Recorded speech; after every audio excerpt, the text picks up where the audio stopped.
Hello friends, welcome to TNTDR YouTube channel. இந்த வீடியோவில் நம்ம 9th ஸ்டாண்டர்ட் சயின்ஸ் ஆஃபல் எக்ஸாமுக்கான ஒரு ப்ரீவியஸ் இயர் ஒரிஜினல் கொஸ்டின் தாங்க பார்க்க போகிறோம். இந்த வீடியோக்கான லிங்க் நான் டிஸ்கிரிப்ஷனில் கொடுக்குறேன், நீங்கள் பார்த்து தெரிஞ்சுக்கோங்க. எங்களோட சேனலுக்கு புதுசு அப்படின்னா மறக்காமல் எங்களோட சேனலை சப்ஸ்கிரைப் பண்ணி பக்கத்தில் இருக்க பெல் ஐக்கானையும் கிளிக் பண்ணுங்கள். அப்போ தான் நாங்கள் போடுற வீடியோக்கள் எல்லாமே உங்களுக்கு நோட்டிஃபிகேஷனாக வரும். இப்போ வாங்க நம்ம வீடியோக்குள்ளே போகலாம். ஃபஸ்ட்டு சரியான விடையை தேர்ந்தெடுத்து எழுதுகன்னு கொடுத்துருக்காங்க. ஸோ 12 ஒன்வேர்ட்ஸ் கொடுத்துருக்காங்க. கீழ்கொண்டவற்றுள் எது நிறையை அளவிடும் கருவி அல்ல? 2 நீரில் மூழ்கி இருக்கும் காற்றுக்குமிழி மேலே எழும்பும்போது அதன் அளவு டேஸ். அடுத்து 3 ஒரு கம்பியின் மின்தடை எதை பொறுத்து அமையும்? 4 பெரிதான மாய பிம்பங்களை உருவாக்குவது எதுன்னு கேட்டிருக்காங்க. அடுத்து 5 ஒரு துளிமையினை நாம் நீரில் கலக்கும்போது நமக்கு கிடைப்பது என்ன அப்படின்னு கேட்டிருக்காங்க. அடுத்து நியூக்ளியான் குறிப்பது. அடுத்து 7 நவீன தனிம அட்டவணையின் தனிமங்கள் டேஸ் தொகுதி டேஸ் வரிசைகளாக உள்ளன. அடுத்து 8 மண்டையோடற்ற உயிரி எது? ஸோ இது மாதிரி மொத்தம் 12 ஒன்வேர்ட்ஸ் கொடுத்துருக்குறாங்க. அடுத்து ரோம் லெட்டர் 2 என்ன அப்படின்னு பார்த்தீங்கன்னா, ஏதேனும் 7 வினாக்களுக்கு சுருக்கமாக விடையளிக்கவும் வினாயின் 22 கட்டாயமாக விடையளிக்கவும் கொடுத்துருக்காங்க. ஸோ இது 2 மார்க் கொஷின். வேகம் மற்றும் திசை வேகம் ஒப்பிடுக. இதுவும் ரிப்பீட்டடாக கேட்குற கொஷின். ஸோ இம்பார்ட்டன்ட், அதை தரவு பண்ணிக்கோங்க.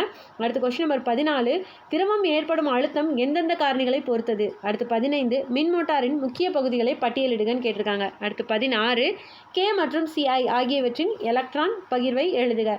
17 பாரிஸ் ஐந்தின் பயன்களை கூறுக. ஸோ இதுவும் ரிப்பீட்டடாக கேட்குற கொஷின். So important. அடுத்து 18 பொறுத்துக கேட்டிருக்கிறாங்க. 19 கூட்டுத்திசு என்றால் என்ன? பல்வேறு வகையான கூட்டுத்திசுவின் பெயர்களை எழுதுக.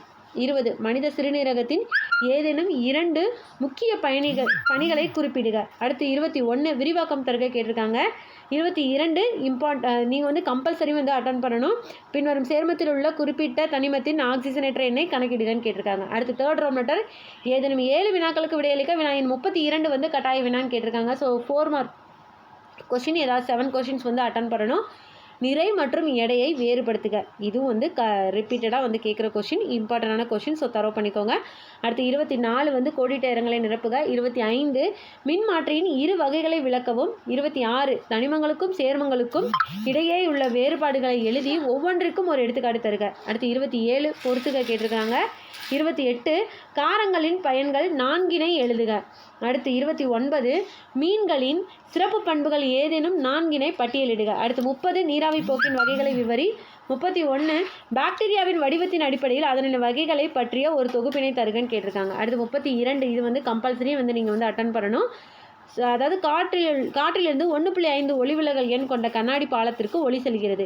கண்ணாடியில் ஒளியின் வேகம் என்ன? வெற்றிடத்தில் ஒளியின் வேகம் அப்படின்னு கொடுத்துருக்குறாங்க. அடுத்து 98 நியூட்டன் எடையுள்ள ஒரு பொருளின் நிறையை காண்க. அடுத்து 4th ரோம் லெட்டர் பின்வரும் அனைத்து வினாக்களுக்கும் விடையளிக்க 7 மார்க் கொஷின் கொடுத்துருக்காங்க. ஸோ இந்த வீடியோக்கான லிங்க் நான் டிஸ்கிரிப்ஷனில் கொடுக்குறேன், நீங்கள் பார்த்து தெரிஞ்சுக்கோங்க. இந்த வீடியோ பிடிச்சிருந்தால் லைக் பண்ணுங்கள், ஷேர் பண்ணுங்கள், மறக்காமல் உங்களோட கருத்துக்களை கமெண்ட் பாக்ஸில் டைப் பண்ணுங்கள். தேங்க்யூ.